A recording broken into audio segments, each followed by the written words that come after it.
Take me through October 3rd. Well, I was going for a job interview at the airport at Bradley Field, and the job interview was at 3:30 in the afternoon. So I had left work early. I worked in Windsor, and I lived in Windsor Locks on Spring Street. So I went home to clean up, to change, to get ready for the job interview. And I think I left the house, was probably like 2:45.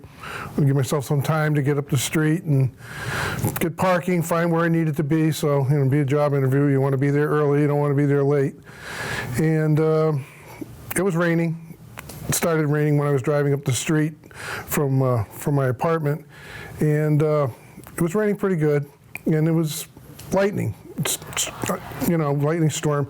I remember going up by the cemetery that's on Spring Street and seeing the lightning bolts hitting the cemetery, and I was like, wow, that's pretty intense. And I got up to the intersection of Spring Street and Route 75. The light was red. I stopped, and it was raining pretty good then. And I was looking out over Bradley Field, and it was just a lot of lightning. And I remarked to myself, I says, wow, those clouds are really low and moving. And I looked out over the field and back toward the Windsor area where I'd come from, and it was really dark. It was dark, grayish, greenish. And I said, wow, they're really getting hammered over there. And, the lightning and the rain was going, and then the lights went out. The signals have gone out.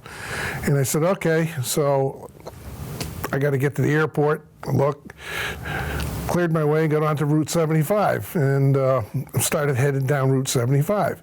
And it started to get a little bit of windy. And, the windshield wipers are now on that high speed, and it's really going fast, and the water's coming down, and the wind started to blow a little bit. And the next thing I know, I'm going down Route 75, and the Koala Inn sign fell down across Route 75, and I drove over it, and I was like, what the heck's going on here? And all I'm focused on is it's raining hard, I'm gonna be late, I gotta get to the airport, and I kept going, and there was a small Toyota pickup truck in front of me that had like an insert camper on it. And all of a sudden, it rolled over. And I hit the brakes, and the truck wouldn't stop. And I'm moving along the ground, and I got my foot on the brakes, then something hit the driver's window and cracked it, and cracked the rear window behind my head. At that point, the truck, I guess, coasted over to the curb, had hit the curb, kind of rocked up on the curb, and was now rocking in the wind, and I'm like, that's it, and now I get down on, I'm laying on the floor. And I mean, it's like, what's going on? No realization of what's going on. It's just incredibly windy. The truck is bouncing. There's rain getting in the truck now because of the window situation. And I tell people it was like being in a car wash with a 200-mile-an-hour wind. Is the only way to describe it. So now I'm on the floor of my truck, and I'm praying, because I can just see myself rolling down the runway, and it was, I don't know how long it was like that. Maybe it seemed like a minute or two, 3. I don't know. It was some undetermined amount of time, but it was. I'm concentrating on God. I don't want to die, and then the wind stopped. And it was raining incredible, buckets of rain. And I got up, and of course my truck is now full of water. I'm soaking wet. And I look out, and there's somebody running at me from the truck that had rolled over in front of me. And I reached across, and I opened the passenger door, and this woman jumped in, and she just grabbed a hold of me, and it would not let go, holding on for dear life, and shaking. And I was shaking. And I looked at her, I says, are you okay? And she said, no, she's crying. And I noticed that she had a gash in her side. And I said, well, we gotta get out of here. We gotta go somewhere. You need help. So I turned the truck around because I was right at the intersection of the airport, Route 75, and I said, we're going to go into the bowling alley. We'll get undercover. That's the closest place to get undercover. So I spun the truck around in the middle of the intersection, and you're looking for traffic, and I see that there's 18-wheelers laying over on their side. And no realization yet of what had happened. And so we drove across 75, and we pulled into the Bradley Bowl parking lot, and we kind of headed up to where the door was because it was raining. I wanted to get as close as we could, and people were running out of the Bradley Bowl because the roof was starting to collapse. It was leaking, and people were panicking in there, and they were getting out. So at that point, I said, well, we can't go here. So I turned around, and we went back onto Route 75, and we headed down towards Windsor. And I knew around the bend there was a car dealership that I had been to that was there a couple of months earlier because I was shopping for a truck.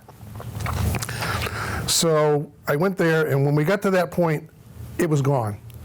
The building was just gone. It was, glass windows were all broken. I mean, it was just a wreck. So it's still raining, and I'm still trying to think, where are we going to go next? And I says, well, we got to go. We got to get away from here.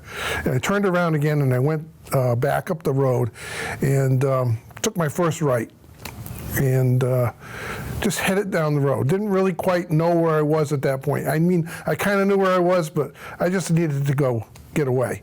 And we had to go around a couple of trees that were in the road, drove up over someone's lawn to get around one of them that was blocked.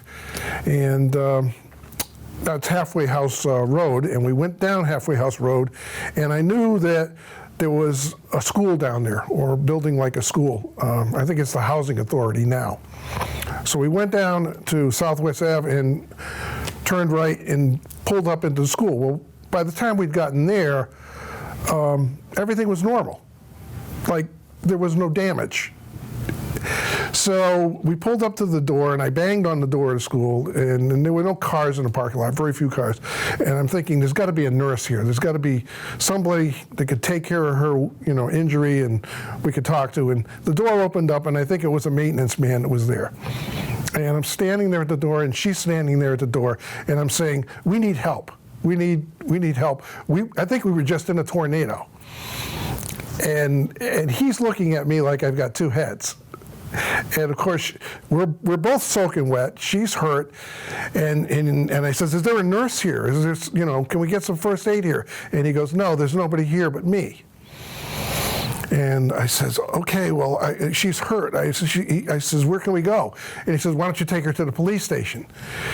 And I says, "Yeah, good idea." So I says, "Let's get back in the truck." And we turned the truck around, and we headed down to Elm Street, and pulled into the police station, to the safety complex. And at that point, I asked her, I says, "Do you want me to go in with you?" She says, no, I'm okay. Just leave me here, and I'll be okay. So I pulled her up to the door. She got out of my truck. She went into the police station, and I just said, I'm going home. I got to go home. I was still worried about the job interview. It's like, oh my God, I missed my job interview. So I turned around, went down the street, ended up down onto Route 159, went around, got back onto Spring Street, and drove home. And went into the apartment, and of course, my wife wasn't there. My wife, it just so happens, was in Hartford. She was in the hospital having oral surgery that day. So it's kind of like, okay, I got to settle down. I got changed, and I had some neighbors that were upstairs in the upstairs apartment, and I went up there and I knocked on the door, and I kind of started telling them the story, and they let me in. And eventually, my wife heard it on the TV, and now she's trying to reach me. Of course, we didn't have cell phones back then, so she's calling around. She called the apartment. I wasn't there. She called work. I wasn't there. And she ends up calling our friends Irene and Jess upstairs. And Irene picks up the phone and goes, "Yeah, he's here." he's sitting on a couch over here. He's had a couple of tequilas, and he's told us a story. And so it's almost like it was two different worlds. Like people just 5 miles up the road had no concept what was going on. No idea. That must have been so bizarre for you. No idea at all. Like they just felt like, who is this guy? Like, what is he talking about? Kind of thing. Yep. So let's go back a little bit. So when you were laying on the floor, and did you realize it was a tornado at the time? What was going through your head? Well, yes. At some point, the realization came to me. I says, I think we're having a tornado. I mean, I've been out in the West. I've been out in the Midwest and, in the Illinois areas. I've seen tornadoes from a distance, but this never looked like a tornado. When I looked out over Pequannock Avenue and down towards Windsor, like I say, I was sitting there and you could see quite a distance from Route 75 because you're at the airfield and it's all open. I mean, the skies were just greenish black, and it looked like a very, very, very intense thunderstorm. And it was just like, wow, they must be really getting hammered in Windsor. But it was right there in that hollow down at the end of Route 75 where it picks up Pequannock Avenue, and that's where I guess the tornadoes first touched down. And this all took place in a matter of minutes. I mean, the distance from Spring Street to the entrance to the airport is no more than a mile and a half, and you didn't hear that freight train that everybody talks about. Well, once the wind started and once something hit my truck and I said I got to dive onto the floor here for protection, and the truck it wouldn't stop. Like I say, when I got the brakes on, I literally got the brakes on, and I'm being pushed along by the wind, and it hits the curbing and the truck bounces up and it starts rocking and rolling. It's like, yeah, it's like the wind is there now, the freight train noise is there now, the grass penetrated the rubber seals on my truck windows. They had the little jealousy fly windows, with the older trucks, and when I got done with this, there was actually grass pieces sticking in the rubber seals. It was, like I say, it was the most incredible 2 minutes of my life that you could believe. Were your windows blown out, or did you have them down? The rear window behind my head cracked and broke in half, and the driver's window got hit by something, and there was a crack on it. The water was actually coming through being pushed in through the seals, the rubber seals, and through the cracks. There had to have been a half an inch of water in my carpeting. My carpeting was soaking wet this seat, and this was a brand new truck. I just bought this truck. I just got it, and the whole side of the truck, the driver's side of the truck, which would have been the side that went towards the east, if you're sitting there on the road, was sandblasted, pelted with debris hitting it, sand, gravel, whatever, and it looked like somebody took a shotgun and had shot the side of the truck. Broke my mirror on my driver's door. Like I say, that's obviously the way the wind was blowing. So tell me what your memories were in the days. Okay, so you went back home. You had a couple drinks to kind of relax, and tell me what you remember the days following it. Did you go back to Route 75 to see the damage? Did you go into Windsor? Tell me about that. Well, a lot of it you couldn't go because they put up roadblocks. The police were there, the power company, Northeast Utilities was up there, and a lot of that area was just off limits. You couldn't go up there. But I do remember when we finally did go up there, I got up to the end of Spring Street, and the High G building, it was at the intersection of Route 75, Spring Street. It had lost its roof. It was gone. There was a gas station and a package store in a brick building that were on the that would have been the south side of Spring Street, toward McDonald's. the package store building was there, the gas station was gone. And of course the Air Museum, which was right across the street, was demolished. And I was in the Connecticut Air National Guard, and I knew about the Air Museum. I had been at the Air Museum and was quite familiar with Bradley, and it was just gone. And I remember going down and seeing that we used to have an F-102 Delta Dart that was parked on Route 20 and Route 75. Used to be in a little fenced-in area there, and that was destroyed. And I said, "Oh my God, what a shame!" Because, it was such a nice antique aircraft, and the whole area was just, torn apart. Well, do you remember the first time you were able to get into that area when it wasn't? It was several days. It was, 5 days, 6 days afterwards. Like I said, they weren't letting anybody up there. Did you drive around when you went back? As much as I could, just, to take a look, and it was just in awe.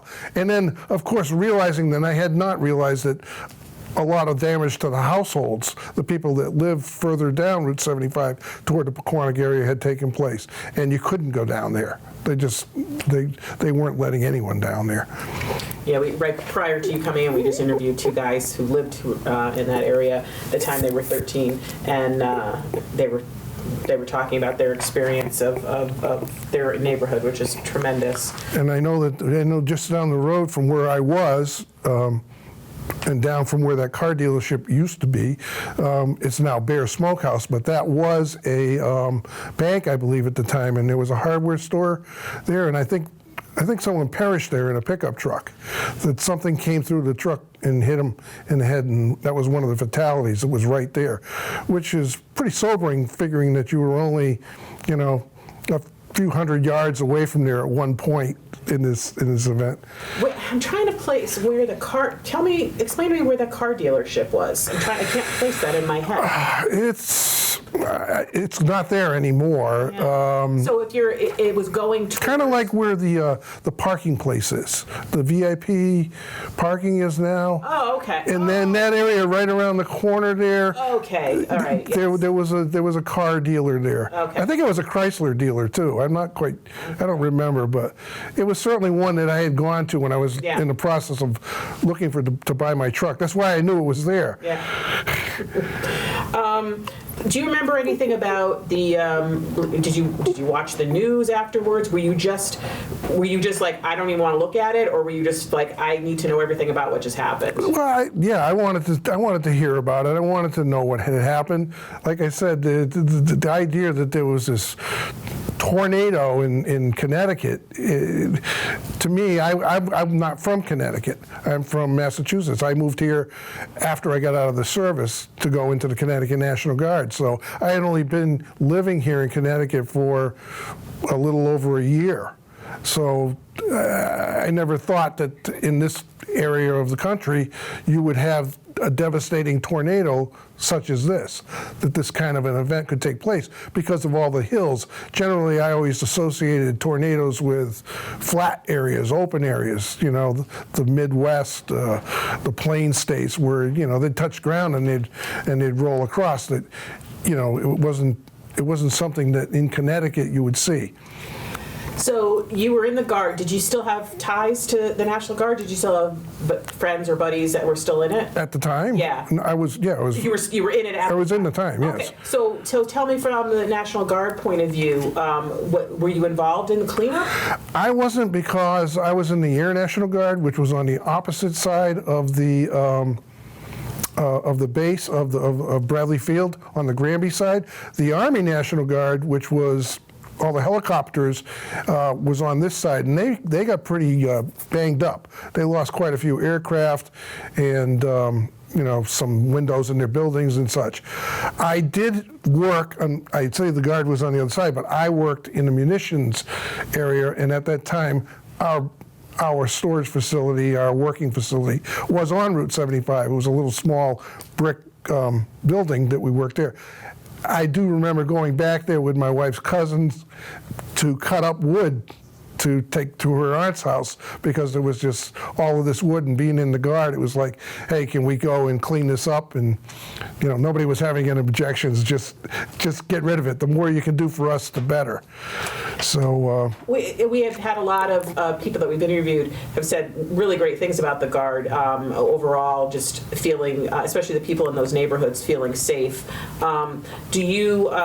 So even though you were on the other side of it, you must have had you must have known what was going on with the other group, the Army National Guard.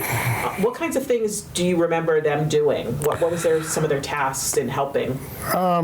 The only thing I remember was they were just securing the area. They basically were containing all of the traffic and keeping people out of that area while efforts were made to find out if anybody else was injured, or prevent looting and that sort of thing, and secure the area. That was kind of what they were doing back then.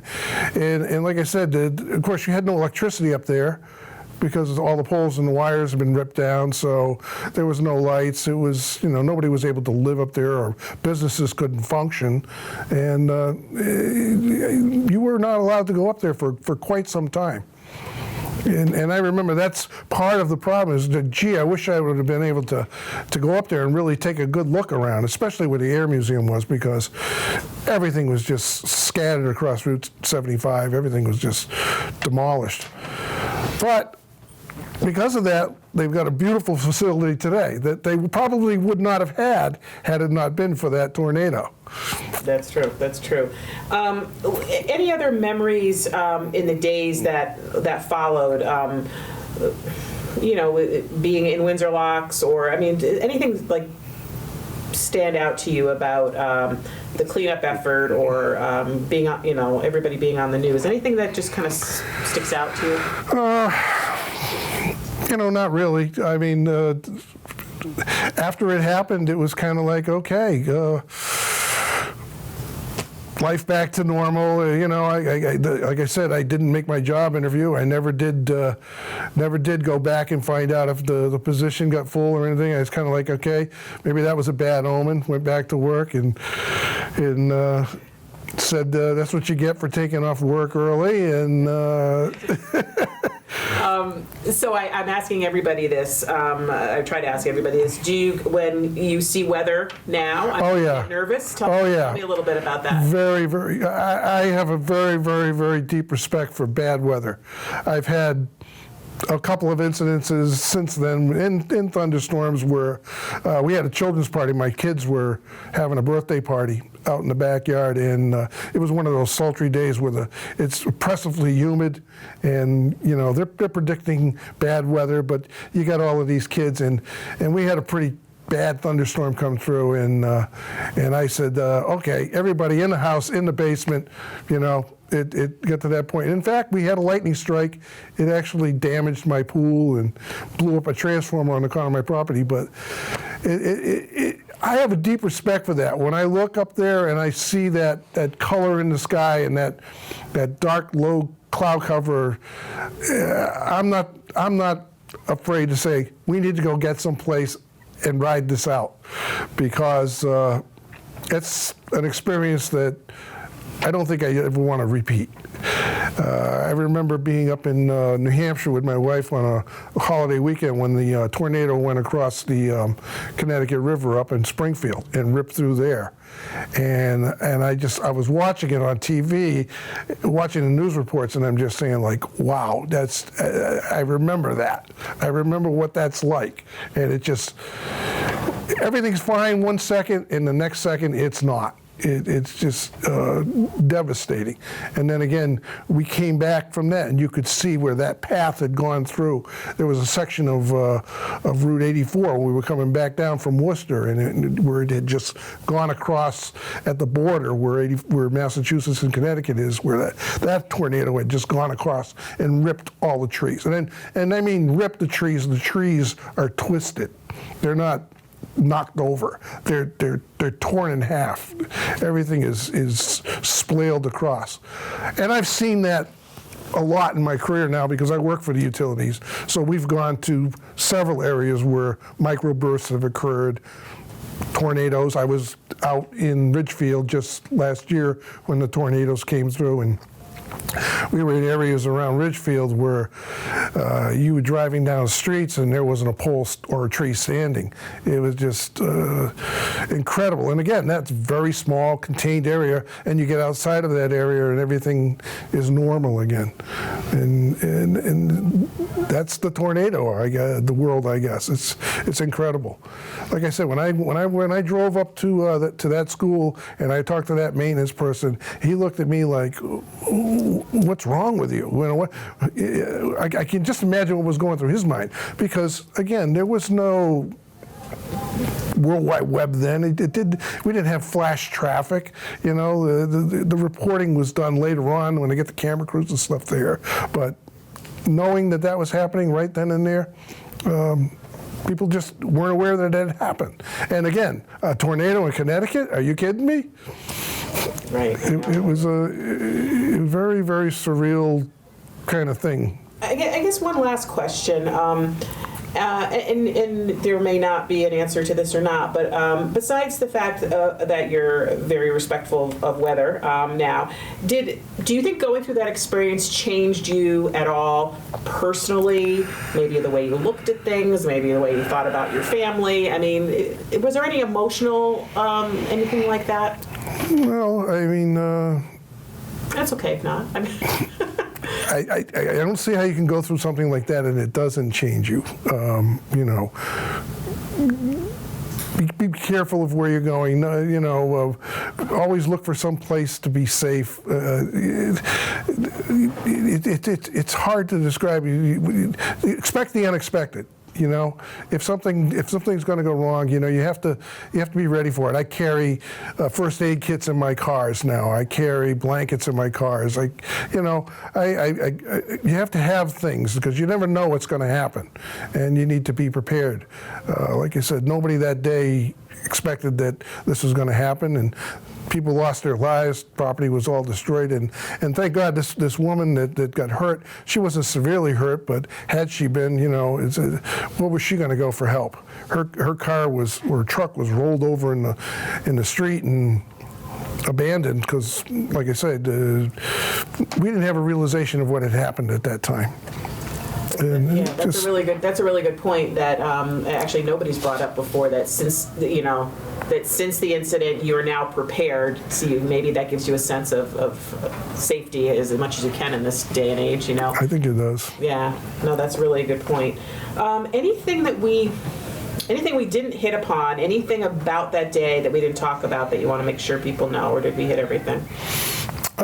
No, I just can, like I said, you pay attention to the weather. When you see low-level clouds moving and severe lightning, you got to be looking out for the weather. I mean, you have incredible weather. Mother Nature can do incredible things.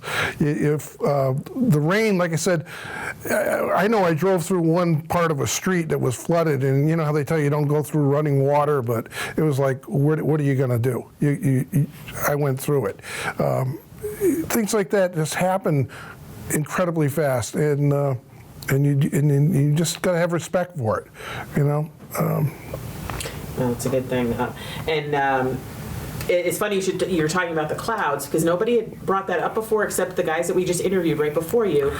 They said when they were getting off the school bus, they were only 13 at the time, and they said the clouds were moving so fast it was throwing them off balance. Like they were like, look at those clouds, and it was like they'd never seen clouds moving like that. I had never seen that either. I was sitting at the top of Spring Street looking out over the airfield and just marveling is the word, looking at the lightning hitting and seeing the low-level clouds just racing by, and it just, you know, I've never seen anything that looked like that before. It's just incredible.